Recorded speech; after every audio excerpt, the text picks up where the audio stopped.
Hey gang, it's Jay, and I am going to bring to you guys a skill that I've practiced for a long time, had a lot of great success with it, but it is a constant learning process. It is a perishable skill.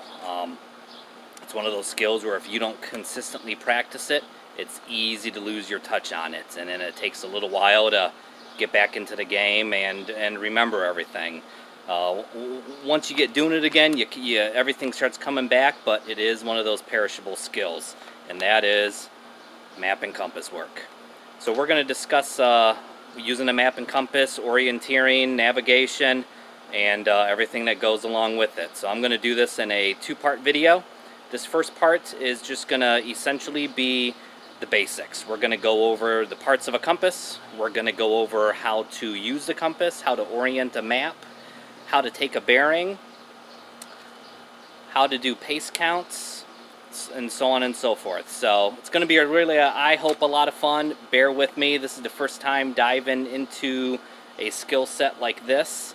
Even once again, being somebody who's practiced it for many, many years, I've gone a few years without practicing it, and it has showed. So I hope you guys stay tuned, follow along, have fun with it. If you have kids, especially scout age kids, get them involved with this as well. This is really going to be a lot of fun, I think. So once again, two-part video.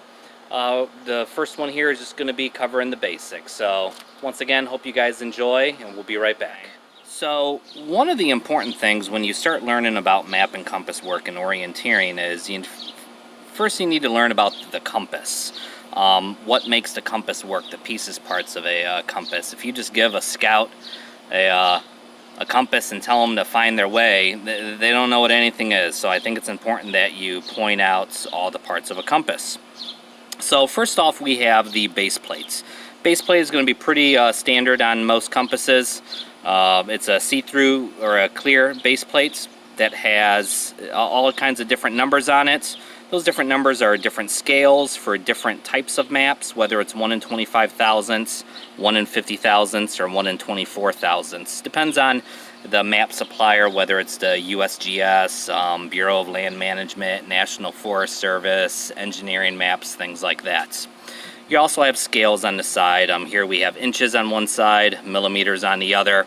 You're going to find that you're going to have certain maps that you use that don't really have a it doesn't fall in one of those scales, so it's an off-scale map. So you're going to want to be able to still have the means for determining distance, whether the map, it says, 1 inch equals 400 feet, just as, as an example, this map says that, or maybe it gives it to you in meters. But either way, you're able to figure that out here with it having a clear base plate with all those different numbers on it.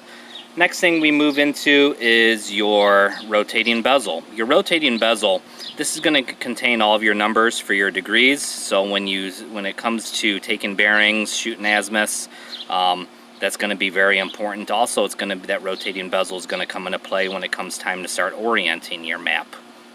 You have your faceplates. Your faceplate contains a whole lot of information. You have your meridian lines on it, which is going to come in really important when you're using larger maps that have grids on them. That's going to come to play a role, but it also has your magnetic needle. That magnetic needle is going to change depending upon where you're pointing.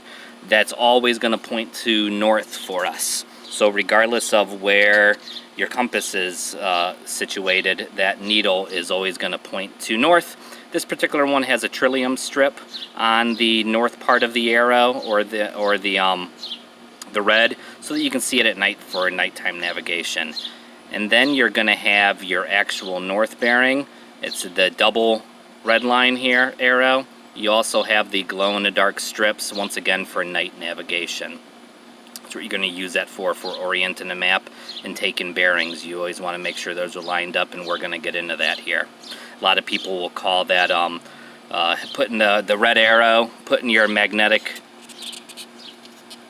needle in the red, call it red in the shed or dog in the doghouse. You'll hear those terms out there, but that references lining those up there. Then you have your sighting mirror. Your sighting mirror, as you can even see in the picture, you can see the sighting mirror is designed to reflect what you're seeing on your compass. It reflects it into the sighting mirror so that when you're taking a bearing or shooting an azimuth, you can see what your bearing is. And then up on top here you have your sighting notch. You're going to look through that just like you would a gun sight for lining up whatever it is that you're looking at once you take your bearing. You know, whatever it is that you see there, whether it's a tree or a mountaintop or a large stone or boulder or building, whatever it may be, that's what you're using to aim for. And then the whole package collapses, keeps it nice and secure. It's going to be really common amongst all your orienteering compasses. Alright gang, so now that we have gone through the parts of a compass, now we're going to talk about how to actually put that compass to use. One of the most important things you're going to do when it first comes to using your map and compass together is orienting your map. It all starts with getting that map oriented to north. So every map is going to have some sort of a compass rose to it. If you look here on this map, there's our compass rose right there, and the map itself is set for that's the direction of north. But what we need to do is we need to go ahead and orient our map to north to what our area is. So what you're going to do first is you're going to open your compass up, and go ahead and get your bezel set at north. Can you see that? All right.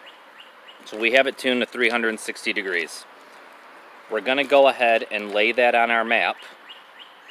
Turn this down so you guys can see.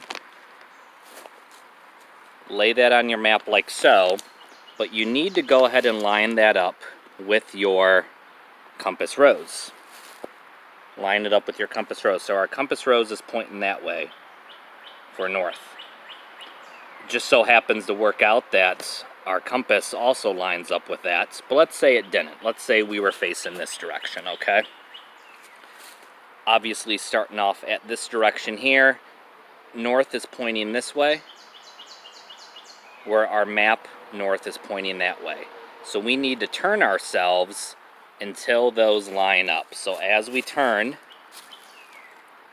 now all of a sudden we line up, okay? So now we know our map is oriented to north. So we know what direction we're going. We know that all of our terrain features or whatnot are all set up. So our map is oriented. From here we can easily look and say, okay, you know, look around you, pay attention to your surroundings, the topography. I happen to be in a creek valley right now with a creek flowing through. I'm able to identify that on my map, which is really good, which is going to come down to pointing out the different topographical features on your map and being able to point those out. It's going to help you for just overall relationship of where you're at. Now, what if we want to take a bearing? What if we know that we need to, let's say we're on a map and compass course, so we know that our bearing is, let's just say 90 degrees for just the sake of a compass bearing, okay?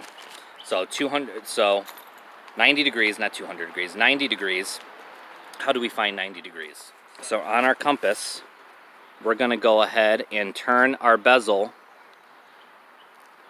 to 90 degrees. So we're 90 degrees on our bezel for shooting an azimuth or taking a bearing.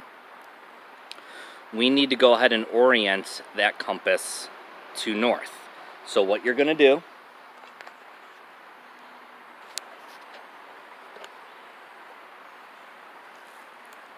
I like finding a tree or something to stand against,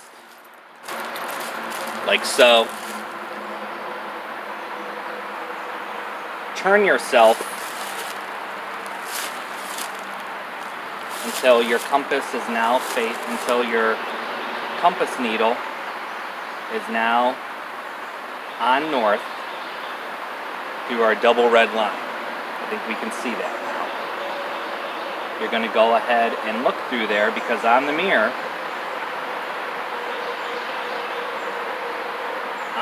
you're going to see the reflection of the compass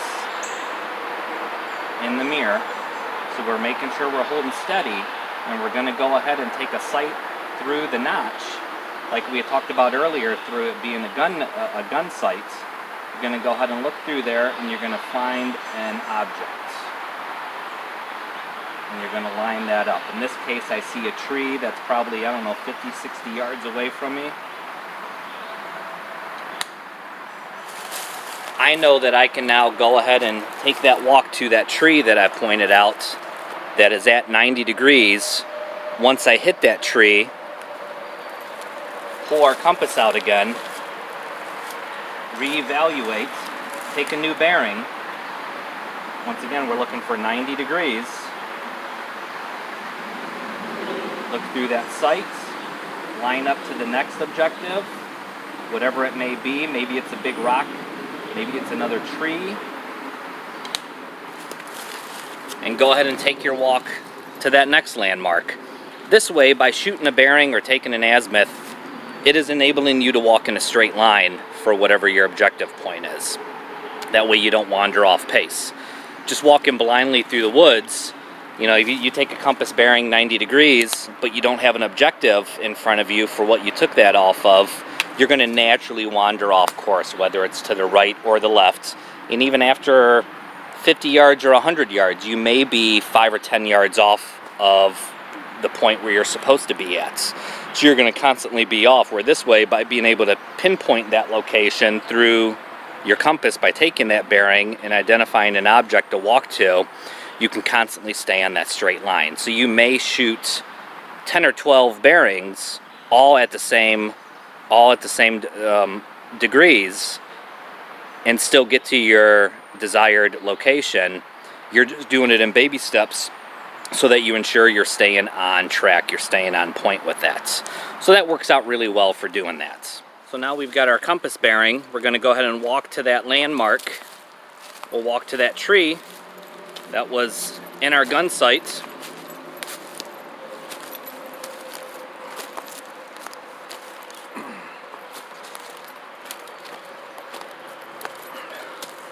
We're at our tree. Put your back to the tree. Pull out your compass. We're still going 90 degrees. Take a new bearing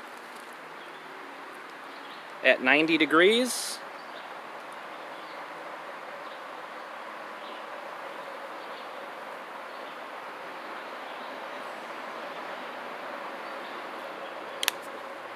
I have another tree that's about another 50 yards uphill here, and you walk that next one. Now here, I have a bunch of wet stuff in the way, a bunch of debris, so on and so forth, but I'm still maintaining eyesight on that tree. So as I come through, I can veer off path a little bit because I can still see the tree. Coming around to it, I'm at our second objective. Put your back to it. Pull out your compass again. Take another bearing.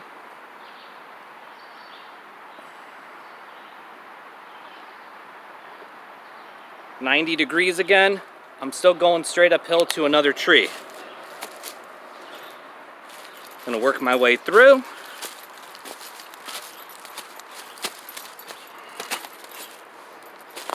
Make sure I'm going to the right tree, obviously.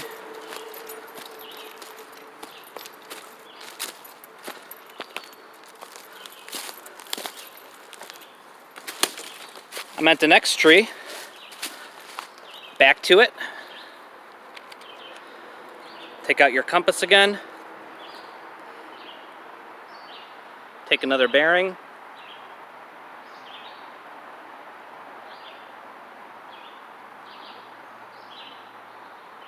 Alright.